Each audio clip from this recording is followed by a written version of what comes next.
Adventures of Sherlock Holmes by Sir Arthur Conan Doyle. Adventure 1. A Scandal in Bohemia. Sections 1 through 3. Section 1. To Sherlock Holmes, she is always the woman. I have seldom heard him mention her under any other name. In her eyes she eclipses and predominates the whole of her sex. It was not that he felt any emotion akin to love for Irene Adler. All emotions, and that one particularly, were abhorrent to his cold, precise, but admirably balanced mind. He was, I take it, the most perfect reasoning and observing machine that the world has seen. But as a lover, he would have placed himself in a false position. He never spoke of the softer passions, save with a jibe and a sneer. They were admirable things for the observer, excellent for drawing the veil from men's motives and actions. But for the trained reasoner to admit such intrusions into his own delicate and finely adjusted temperament was to introduce a distracting factor which might throw a doubt on all his mental results. Grit in a sensitive instrument, or a crack in one of his own high-powered lenses, would not be more disturbing than a strong emotion in a nature such as his. And yet there was but one woman to him, and that woman was the late Irene Adler, of dubious and questionable memory. I have seen little of Holmes lately. My marriage had drifted us away from each other.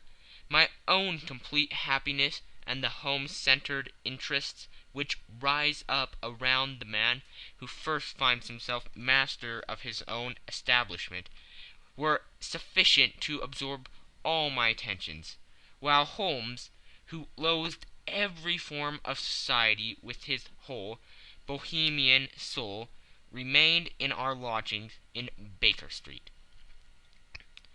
Buried among his old books and altering from week to week between cocaine and ambition, the drowsiness of the drug and the fierce energy of his own keen nature, he was still, as ever, deeply attracted by the study of crime, and occupied his immense faculties and extraordinary powers of observation in following out these clues, and clearing up those mysteries which had been abandoned as hopeless by the official police.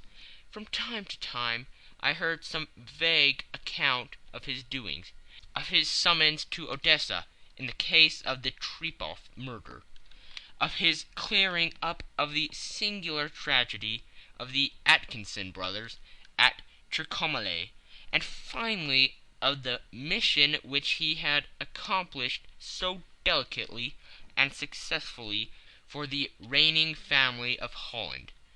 Beyond these signs of his activity, however, which I merely shared with all the readers of the daily press, I knew little of my former friend and companion.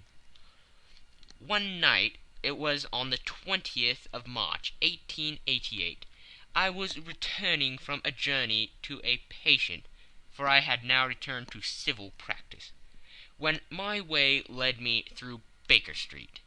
As I passed the well-remembered door, which must always be associated in my mind with my wooing, and with the dark incidents of the Stoty in Scarlet, I was seized with a keen desire to see Holmes again, and to know how he was employing his extraordinary powers. His rooms were brilliantly lit, and even as I looked up I saw his tall, spare figure pass twice in a dark silhouette against the blind. He was pacing the room, swiftly, eagerly, with his head sunk upon his chest and his hands clasped behind him. To me, who knew his every mood and habit, his attitude and manner, told their own story. He was at work again. He had risen out of his drug-created dreams, and was hot upon the scent of some new problem. I rang the bell, and was shown up to the chamber, which had formerly been in part my own. His manner was not effusive. It seldom was. But he was glad, I think, to see me. With hardly a word spoken, but with a kindly eye, he waved me an armchair, threw across his case of cigars, and indicated a spirit case and a gasogene in the corner. Then he stood before the fire and looked me over in his singular, introspective fashion. "Wedlock suits you," he remarked. "I think, Watson, that you have put on 7.5 pounds since I saw you." "7!" I answered. "Indeed, I should have thought a little more, just a trifle more, I fancy, Watson. And in practice again, I observe.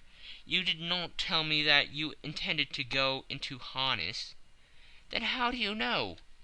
"I see it. I deduce it. How do I know that you have been getting yourself very wet lately, and that you have a most clumsy and careless servant girl?" "My dear Holmes," said I, "this is too much. You would certainly have been burned had you lived a few centuries ago. It is true that I had a country walk on Thursday, and came home in a dreadful mess. But as I have changed my clothes, I can't imagine how you deduce it. As to Mary Jane, she is incorrigible, and my wife has given her notice. But there again I fail to see how you work it out." He chuckled to himself, and rubbed his long, nervous hands together. "It is simplicity itself," said he. "My eyes tell me that on the inside of your left shoe, just where the firelight strikes it, the leather is scourged by 6 almost parallel cuts. Obviously they have been caused by someone who has very carelessly scraped around the edges of the soles in order to remove crusted mud from it. Hence you see my double deduction, that you have been out in vile weather, and that you have a particularly malignant, boot-slitting specimen of the London slave. As to your practice, if a gentleman walks into my room smelling of iodine, with a black mark of nitrate of silver upon his right forefinger, and a budge on the right side of his top hat, to show where he has secreted his stethoscope, I must be dull indeed if I did not pronounce him to be an active member of the medical profession." I could not help laughing at the ease with which he examined his process of deduction. "When I hear you give your reasons," I remarked, "the thing always appears to me to be so ridiculously simple that I could easily do it myself, though at each successive instance of your reasoning I am baffled until you explain your process. And yet I believe that my eyes are as good as yours." "Quite so," he answered, lighting a cigarette, and throwing himself down into an armchair. "You see, but you do not observe. The distinction is clear. For example, you have frequently seen the steps which lead up from the hall to this room?" "Frequently." "How often?" "Well, some hundreds of times." "Then how many are there?" "How many? I don't know." "Quite so. You have not observed, and yet you have seen. That is just my point. Now I know that there are 17 steps, because I have both seen and observed. By the way, since you are interested in these little problems, and since you have been good enough to chronicle one or two of my trifling experiences, you may be interested in this." He threw over a sheet of thick, pink-tinted notepaper, which had been lying upon the table. "It came by the last post," said he. "Read it aloud." The note was undated, and without either signature or address. "There will call upon you tonight, at 7:45, it said, "a gentleman who desires to consult you upon a matter of the very deepest moment. your recent services to one of the royal houses of Europe have shown that you are one who may safely be trusted with matters which are of an importance which can hardly be exaggerated. This account of you will have from all quarters received, but in your chamber then at that hour, and do not take it amiss if your visitor wears a mask." "This is indeed a mystery," I remarked. "What do you imagine that it means?" "I have no data yet. It is a capital mistake to theorize before one has data. Insensibly one begins to twist facts to suit theories, instead of theories to suit facts. But the note itself, what do you deduce from it?" "I certainly examined the writing, and the paper upon which it was written." "The man who wrote it was presumably well-to-do," I remarked, endeavoring to imitate my companion's process. "Such paper could not be bought under half a crown a packet. It is peculiarly strong and stiff." "Peculiar, that is the very word," said Holmes. "It is not an English paper at all. Hold it up to the light." I did so, and saw a large E with a small g, a P and a large G with a small t woven into the texture of the paper. "What do you make of that?" asked Holmes. "The name of the maker, no doubt, or his monogram, rather." "Not at all. The G with the small t stands for Gesellschaft, which is German for company. It is a customary contraction like our CO.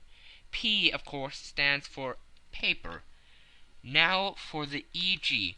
Let us glance at our continual gazetteer." He took down a heavy brown volume from his shelves. Eglots. Here we are. Egeria.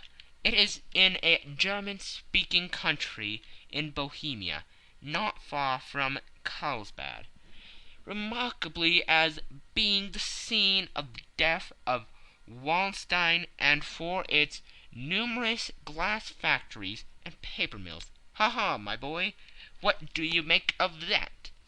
His eyes sparkled, and he sent up a great blue triumphant cloud from his cigarette. "The paper was made in Bohemia," I said. "Precisely.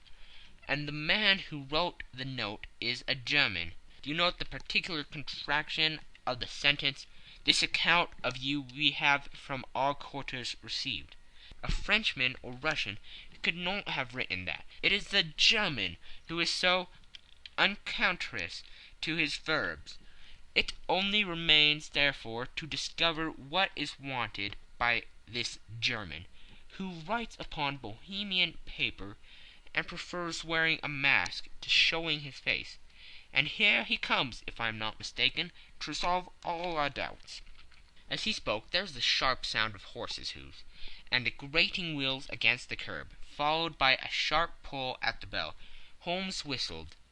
"A pair by the sound," said he. "Yes," he continued, glancing out of the window, "a nice little Brahmin, and a pair of beauties, 150 guineas apiece. There's money in this case, Watson, if there is nothing else. I think that I had better go, Holmes." "Not a bit, Doctor. Stay where you are. I am lost without my Boswell, and that promises to be interesting. It would be a pity to miss it.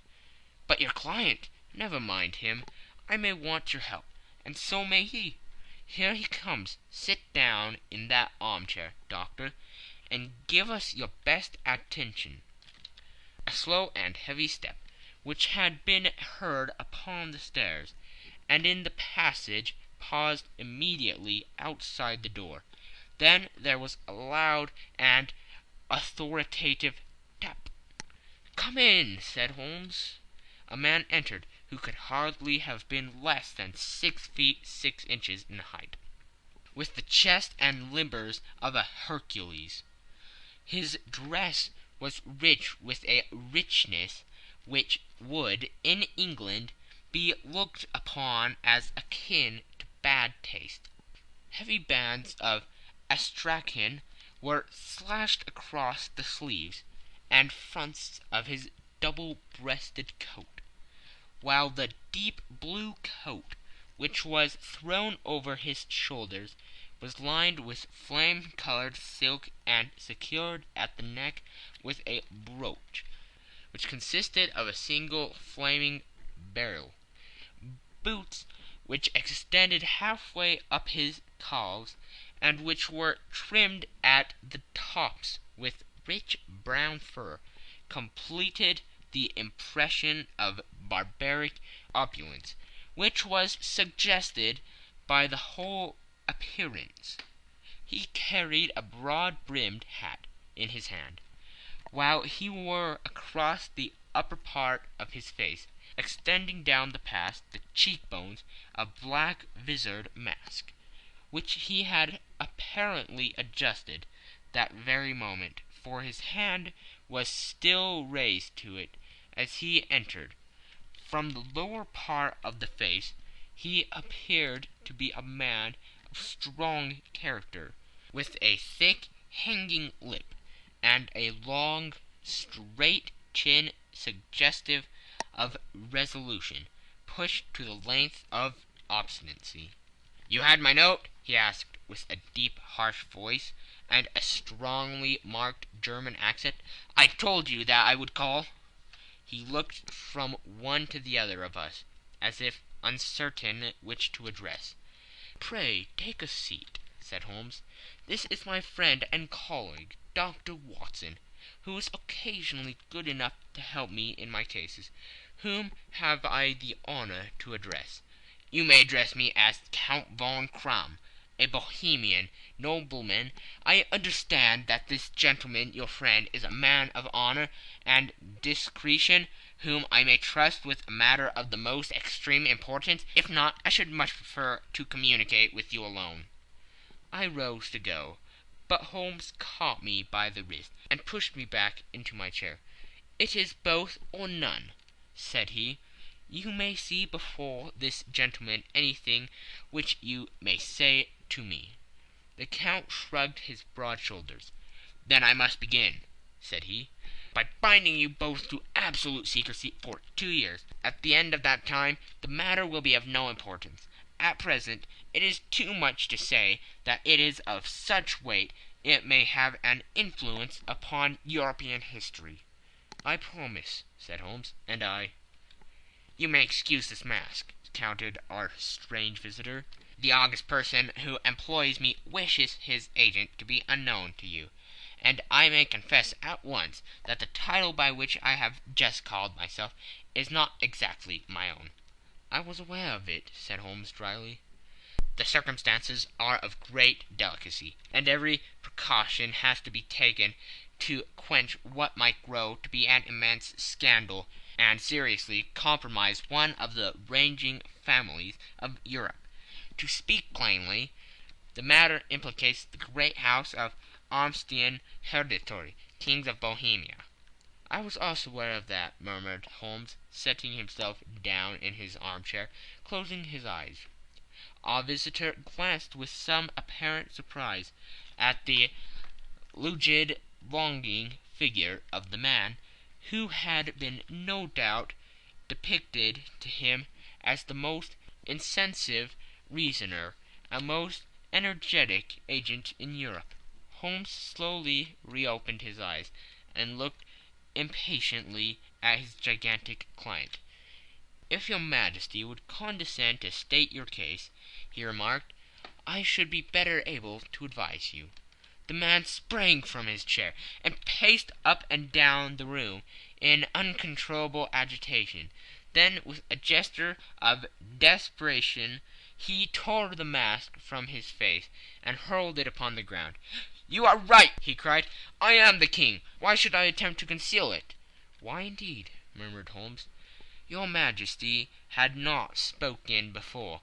I was aware that I was addressing William Gottrich Sigmund von Armstrong, Grand Duke of Castle Flatzin, and hereditary King of Bohemia."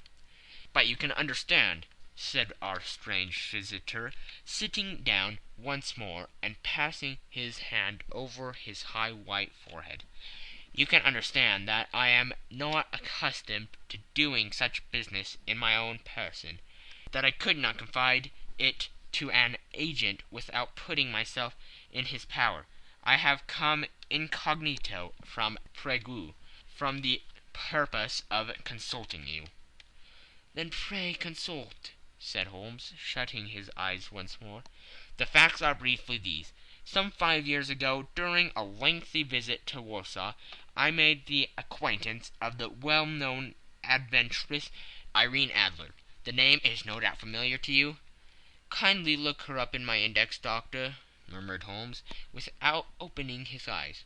For many years he had adopted a system of docking all paragraphs concerning men and things, so that it was difficult to name a subject or a person on which he could not at once furnish information. In this case I found her biography sandwiched in between that of Hebrew rabbi and that of staff commander, who had written a monograph upon the deep-sea fishes. "Let me see," said Holmes. Born in New Jersey in the year 1858. Contrito. Let Scala. Prima donna Imperial Opera of Warsaw. Yes! Retired from the operatic stage. Ha! Living in London.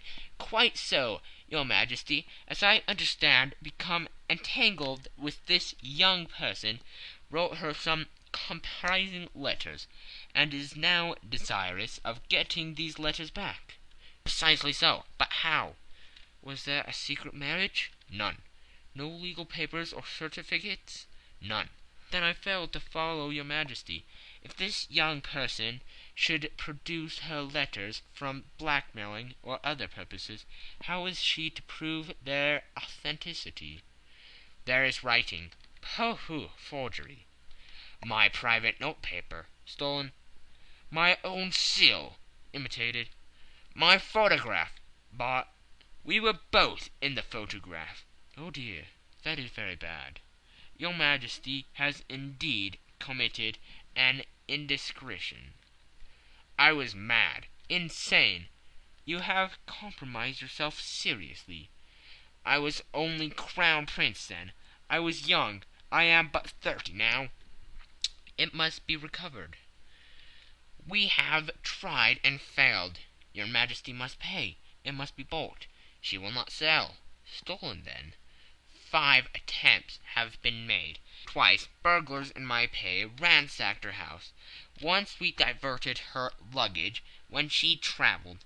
Twice she had been waylaid. There has been no result. "No sign of it?" "Absolutely none." Holmes laughed. "It is quite a pretty little problem," said he. "But a very serious one to me," returned the King, reproachfully. "Very indeed. What does she propose to do with the photograph?" "To ruin me." "But how?" "I'm about to be married." "So I have heard."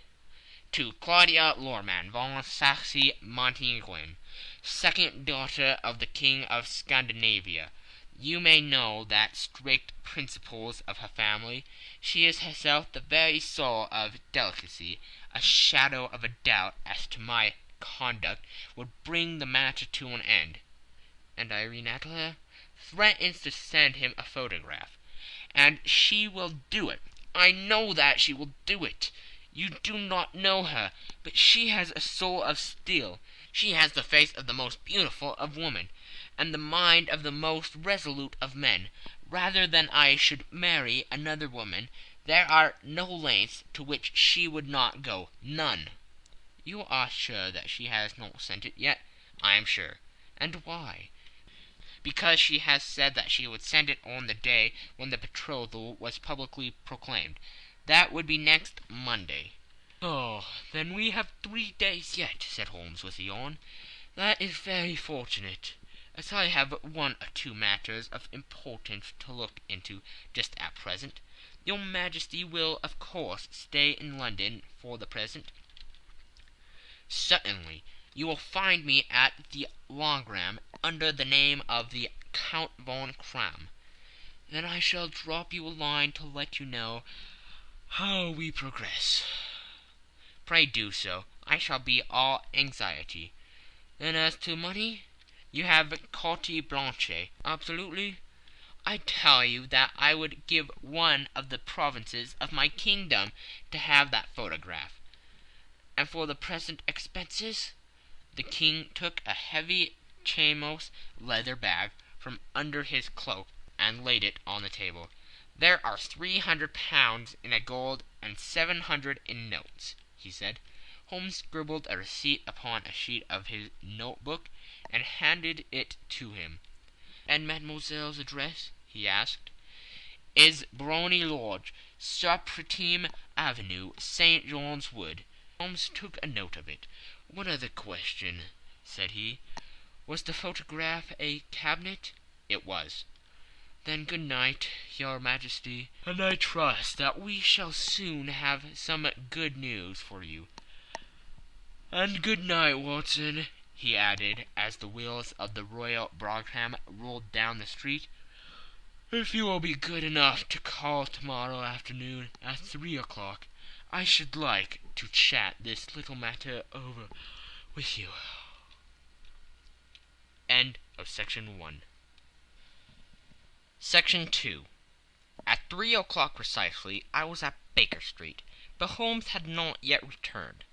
The landlady informed me that he had left the house shortly after 8 o'clock in the morning.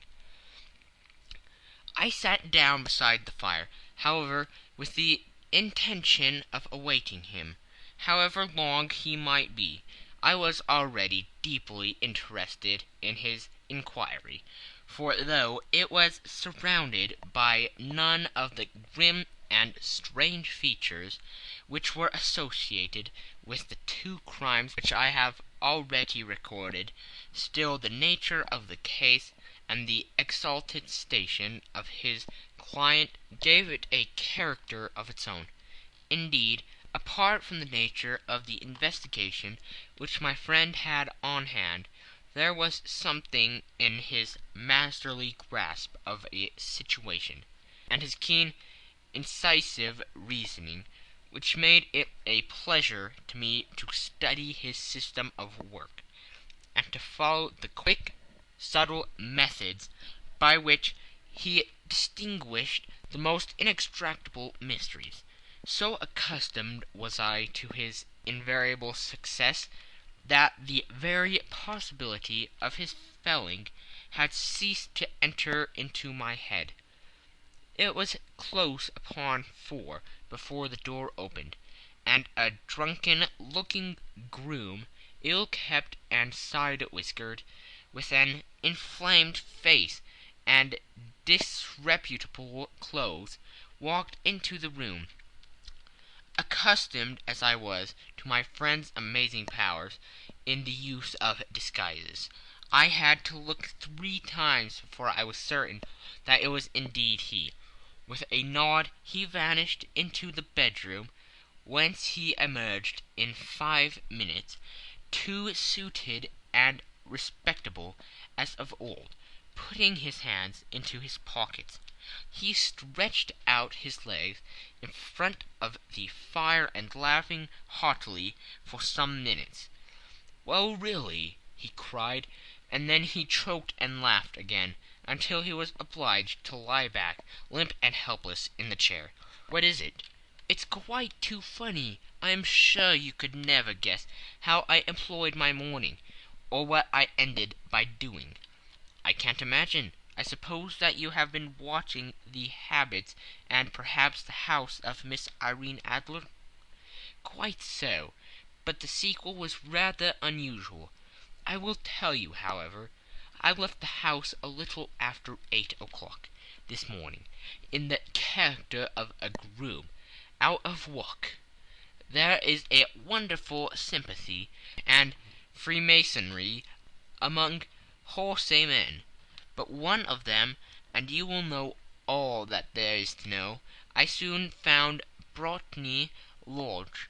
It is a Bazille villa, with a garden at the back, but built on it right up to the road, 2 stories, chub walk to the door, large sitting room on the right side, well furnished with long windows almost to the floor, and those prosperous English window fasteners which a child could open. Behind there was nothing remarkable, save the passage window could be reached from the top of the coach-hill. I walked round it and examined it closely from every point of view, but without nothing anything else of interest. I then lodged down the street, and found, as I expected, that there was a news in a lane which runs down by one wall of the garden. I went the ostlers a hand in rubbing down their houses, and received in exchange 2 pence, a glass of half and half, 2 fills of shag tobacco, and as much information as I could desire about Miss Adler, to say nothing of half a dozen other people in the neighborhood, in whom I was not in the least interested, but whose biographies I was compelled to listen to. "And what of Irene Adler?" I asked. "Oh, she has turned all the men's heads down in that part. She is the daintiest thing under a bonnet on the planet. So say the Sappratine News to a man. She lives quietly, sings at concerts, drives out at 5 every day, and returns at 7 sharp for dinner. Seldom goes out at other times, except when she sings. Has only 1 male visitor, but a good deal of him. He is dark, handsome, and dashing. Never calls less than once a day, and often twice. He is Mr. Godfrey Norton of the Inner Temple. See the advantages of a cabman as a confidant. They have driven him home a dozen of times from Serpentine Mews, and knew all about him. When I had listened to all they had to tell, I began to walk up and down near Briony Lodge once more, and to think over my plan of campaign. This Godfrey Norton was evidently an important factor in the matter. He was a lawyer. That sounded ominous. What was the relation between them, and what the object of his repeated visits? Was she his client, his friend, or his mistress? If the former, she had probably transferred the photograph to his keeping.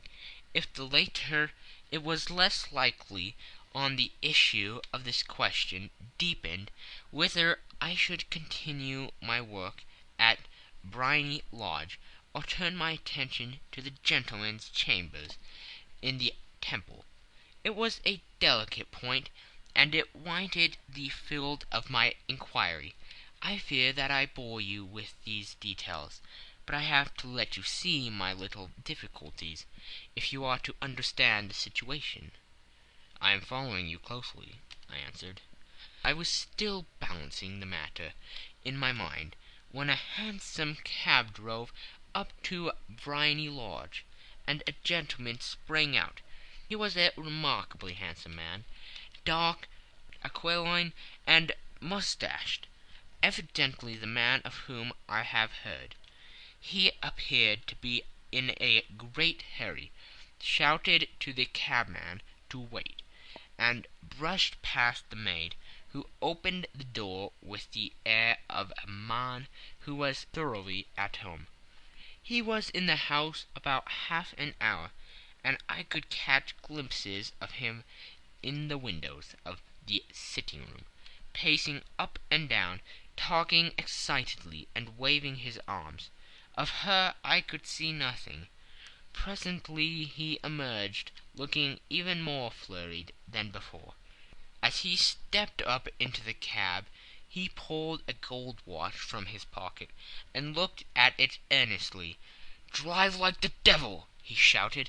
"First to Cross and Humphrey's in Regent Street, and then to the Church of St. Monica in Edgware Road. Half a guinea if you do it in 20 minutes."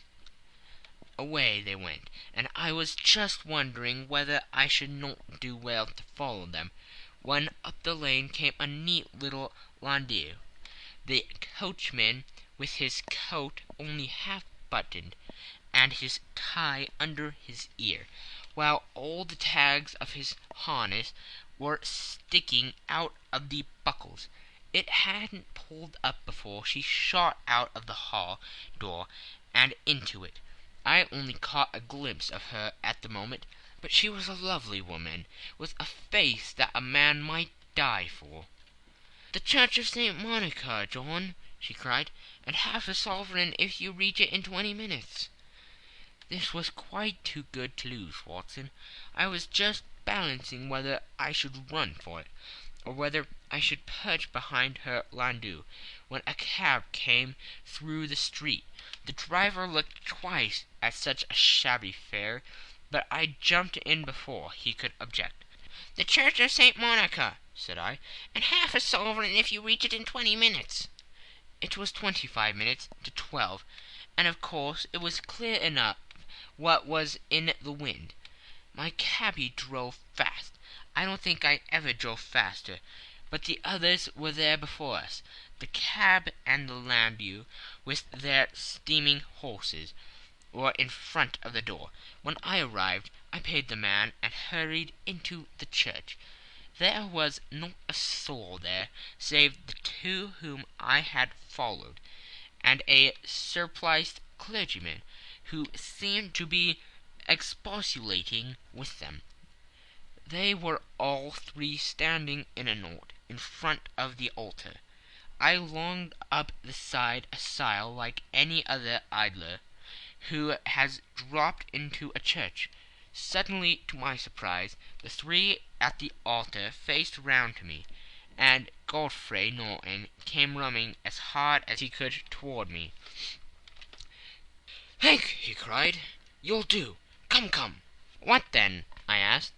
"Come, man, come, only 3 minutes, or it won't be legal."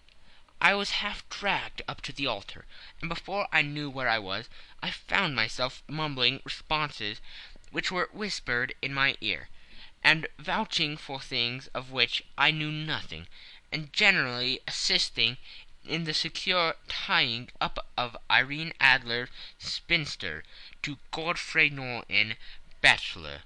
It was all done in an instant, and there was the gentleman thanking me on the one side and the lady on the other, while the clergyman beamed on me in front. It was the most preposterous position in which I ever found in my life, and it was the thought of it that startled me into laughing just now. It seems that there had been some informality about their license, that the clergyman absolutely refused to marry them without a witness of some sort, and that my lucky appearance saved the bridegroom from having to sally out into the street in search of a best man. The bride gave me a sovereign, and I mean to wear it on my watch chain in memory of the occasion. "That is a very unexpected turn of affairs," said I. "And what then?" "Well, I found my plans very seriously menaced. It looked as if the pair might take an immediate departure, and so necessity very prompt and energetic measures on my part. At the church door, however, they separated, he driving back to the Temple, and she to her own house. "I shall drive out into the park at 5 as usual," she said, as she left him. I heard no more. They drove away in different directions, and I went off to make my own arrangements. "Which are?" "Some cold beef and a glass of beer," he answered, ringing the bell. "I have been too busy to think of food, and I am likely to be bustier still this evening. By the way, Doctor, I shall want your cooperation." "I shall be delighted." "You don't mind breaking the law?" Not in the least. Nor running a chance of arrest? Not in a good cause? Oh, the case is excellent. Then I am your man. I was sure that I might rely on you. But what do you wish? When Miss Turner has brought in the tray, I will make it clear to you now," he said, as he turned hungrily on the simple fare that our landlady had provided. "I must discuss it while I eat, for I have not much time. It is nearly 5 now. In 2 hours we must be on the scene of action. Miss Irene, or Madame, rather, returns from her drive at 7. We must be at Briony Lodge to meet her." "And what then?" "You leave that to me. I have already arranged what is to occur. There's only one point on which I must insist. You must not interfere, come what may. You understand?" "I'm to be neutral?" "To do nothing whatever. There will probably be some small unpleasantness. Do not join in it. It will end in my being conveyed into the house. 4 or 5 minutes afterwards the sitting-room window will be open. You are to station yourself close to that open window. Yes, you are to watch me, for I have been visible to you. Yes, when I raise my hand, so, you will throw into the room what I give you to throw, and will at the same time raise the cry of 'Fire!' You quite follow me?" "Entirely." "It is nothing more formidable," he said, taking a long cigar-shaped roll from his pocket. "It is an ordinary plumber's smoke rocket, fitted with a cap at either end, to make it self-lighting. Your task is confined to that. When you raise your cry of 'Fire!' it will be taken up by quite a number of people. You may then walk to the end of the street, and I will rejoin you in 10 minutes. I hope that I have made myself clear. I am to remain neutral, to get near the window, to watch you, and at your signal to throw this object, then to raise the cry of 'Fire!' and to wait you at the corner of the street." "Precisely." "Then you may entirely rely on me?" "That is excellent. I think, perhaps, it is almost time that I prepare for the new role I have to play." He disappeared into his bedroom, and returned in a few minutes, in the character of an amiable and simple-minded nonconformist clergyman. His broad black hat, his baggy trousers, his white tie, his sympathetic smile, and general look of peering and benevolent curiosity were such as Mr. John Hare alone could have equalled. It is not merely that Holmes changed his costume. His expression, his manner, his very soul seemed to vary every fresh part that he assumed. The stage lost a fine actor, even as science lost an acute reasoner when he became a specialist in crime. It was 6:15 when we left Baker Street, and it still wanted 10 minutes to the hour, when we found ourselves in Serpentine Avenue. It was already dusk, and the lamps were just being lighted as we paced up and down in front of Briony Lodge, waiting for the coming of its occupant. The house was just such as I had pictured it from Sherlock Holmes's succinct description, but the locale appeared to be less private than I expected. On the contrary, for a small street in a quiet neighborhood, it was remarkably animated. There was a group of shabbily dressed men smoking and laughing in a corner, a scissors grinder with his wheel, 2 guardsmen who were flirting with a nurse girl, and several well-dressed young men who were laughing up and down with cigars in their mouths. "You see," remarked Holmes, as we passed to and fro in front of the house, "this marriage rather simplifies matters. The photograph becomes a double-edged weapon now. The chances are that she would be as averse to its being seen by Mr. Godfrey Norton as our client is to coming to the eyes of his princess. Now the question is, where are we to find the photograph?" "Where indeed?" "It is most unlikely that she carries it about with her. It is cabinet size, too large for easy concealment about a woman's dress. She knows that the king is capable of having her waylaid and searched.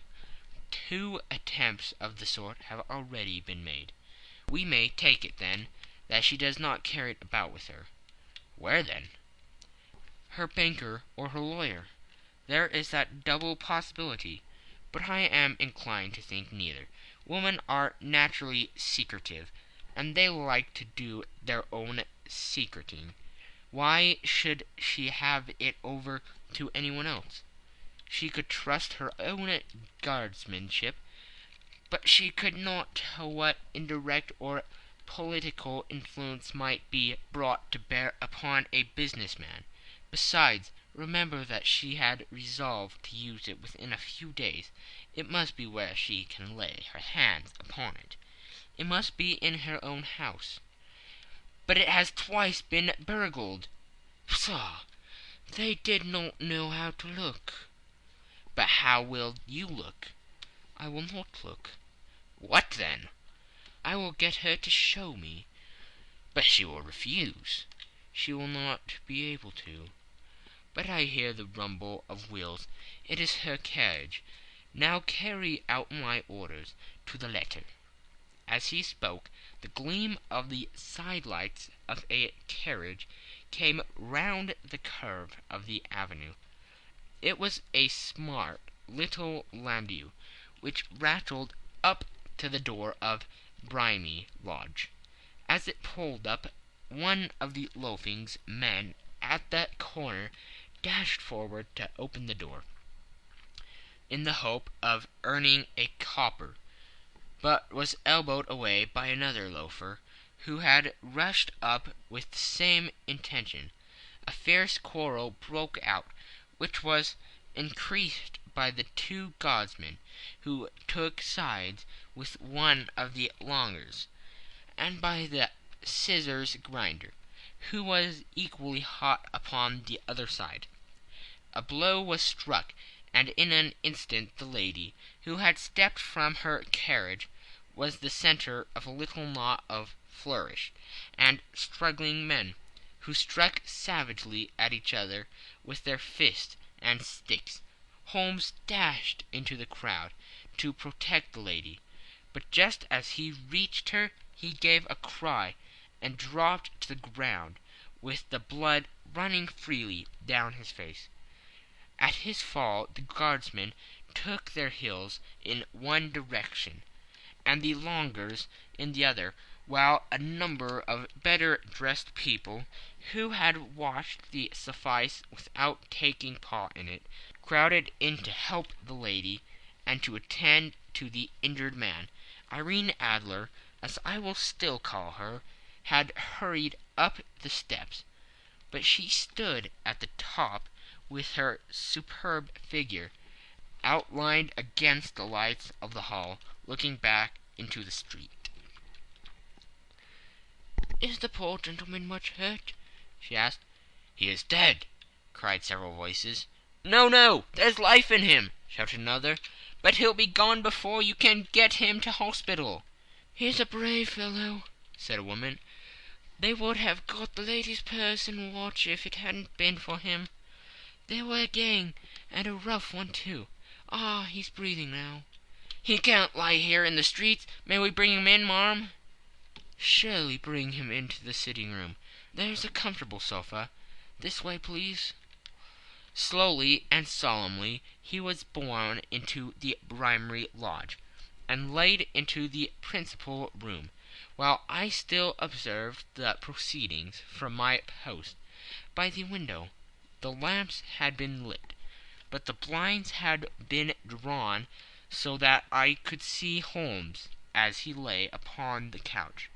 I do not know whether he was seized with compunction at that moment for the part he was playing, but I know that I never felt more heartily ashamed of myself in my life than when I saw the beautiful creature against whom I was conspiring, or the grace and kindliness with which she waited upon the injured man.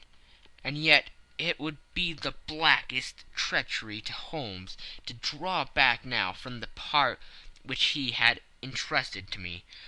I hardened my heart, and took the smoked rocket from under my ulster. After all, I thought, we are not injuring her. We are but preventing her from injuring another. Holmes had sat up upon the couch, and I saw him motion like a man who's in need of air. A maid rushed across the threshold, opened the window. At the same instant I saw him raise his hand, and at the signal I tossed my rocket into the room, with a cry of "Fire!" The word was no sooner out of my mouth than the whole crowd of spectators, well dressed and ill, gentlemen, ulsters, and servant-maids, joined in the general shriek of "Fire!" Thick clouds of smoke curled through the room, and out those open windows. I caught a glimpse of rushing fingers, and a moment later the voice of Holmes from within, assuring them that it was a false alarm. Slipping through the shouting crowd, I made my way to the corner of the street, and in 10 minutes was rejoiced to find my friend's arm in mine, and to get away from the scene of uproar. He walked swiftly and in silence for some few minutes, until we had turned down on one of the quiet streets which led towards the Edgware Road. "You did it very nicely, Doctor," he remarked. "Nothing could have been better. It is all right." "You have the photograph?" "I know where it is." "And how did you find out?" "She showed me, as I told you she would." "I am still in the dark." "I do wish to make a mystery," said he, laughing. "The matter was perfectly simple. You are, of course, saw that everyone in the street was an accomplice. They were all engaged for the evening." "I guessed as much." "Then, when the row broke out, I had a little moist red paint in the palm of my hand. I rushed forward, fell down, clapped my hand to my face, and became a piteous spectacle. It is an old trick." "That also I could fathom." "Then they carried me in. She was bound to have me in.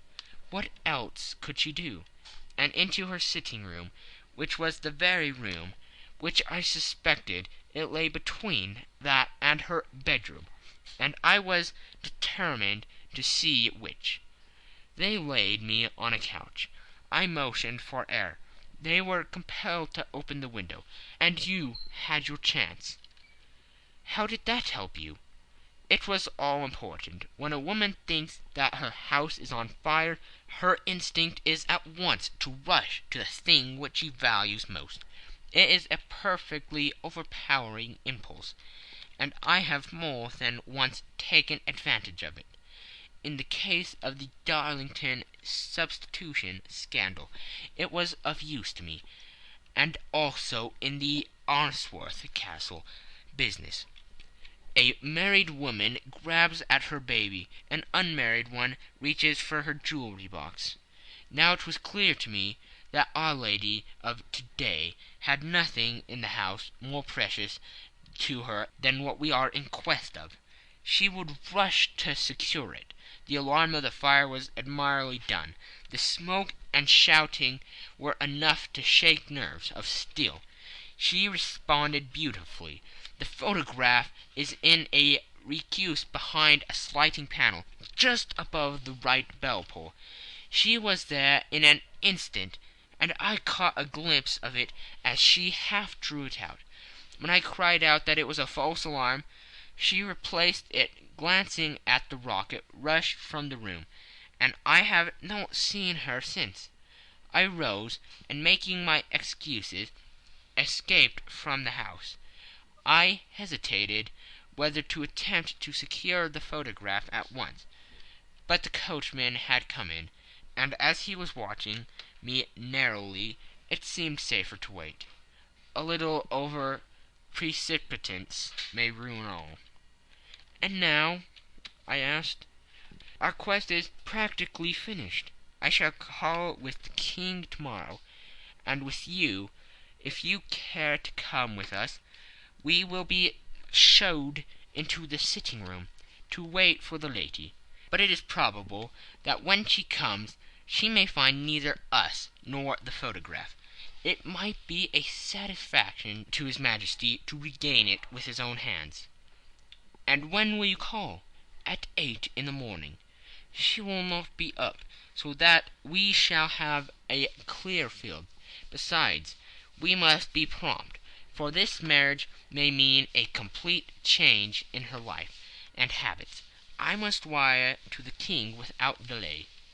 We had reached Baker Street, and had stopped at the door. He was searching his pockets for the key, when someone passing said, "Good night, Mr. Sherlock Holmes." There were several people on the pavement at the time, but the greeting appeared to come from a slim youth in an ulster who had hurried by. "I've heard that voice before," said Holmes, starting down the dimly lit street. "Now I wonder who the deuce that could have been." End of Section 2. Section 3. I slept at Baker Street that night, and we were engaged upon our toast and coffee in the morning, when the King of Bohemia rushed into the room. "You have really got it?" he cried, grasping Sherlock Holmes by either shoulder, or looking eagerly into his face. "Not yet." "But you have hopes?" "I have hopes." "Then come. I am all impatience to be gone." "We must have a cab." "No, my brougham is waiting." "Then that will simplify matters." We descended, and started off at once more for Bombay Lodge. "Irene Adler is married," remarked Holmes. "Married? When?" "Yesterday." "But to whom?" "To an English lawyer named Norton." "But she could not love him." "I am in hopes that she does." "And why in hopes?" "Because it would spare your Majesty all fear of future annoyance. If the lady loves her husband, she does not love your Majesty.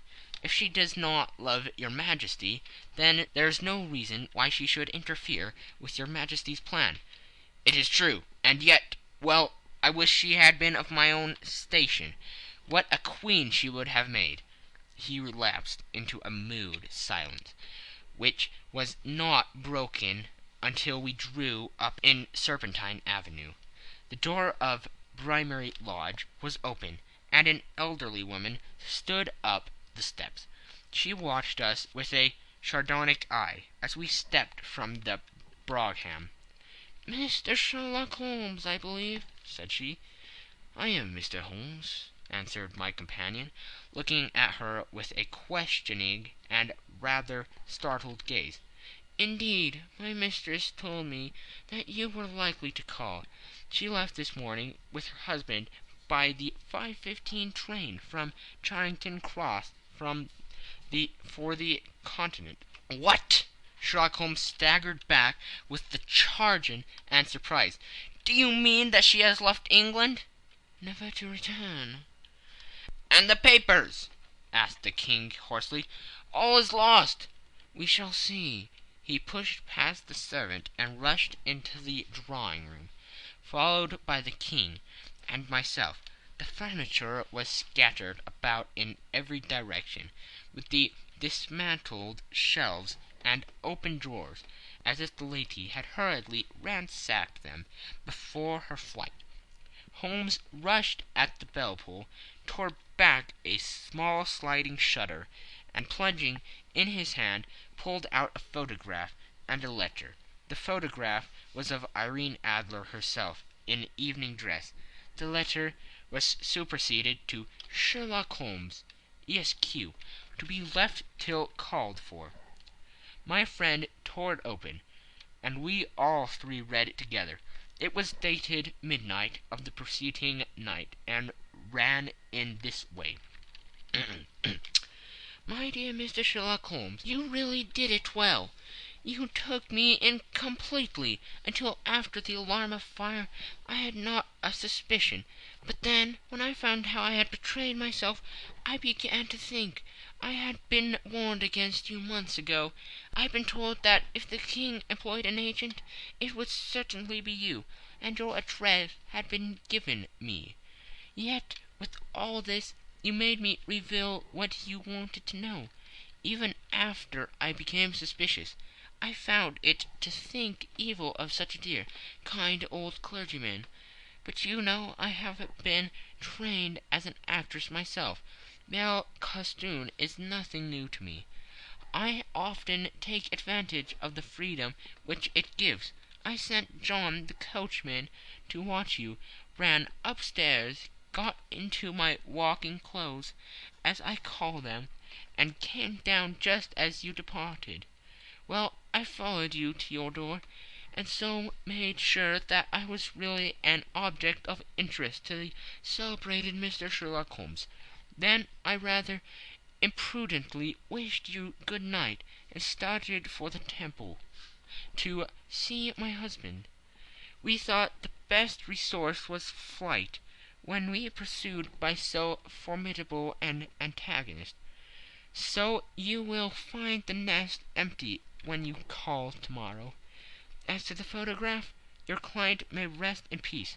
I love and am loved by a better man than he.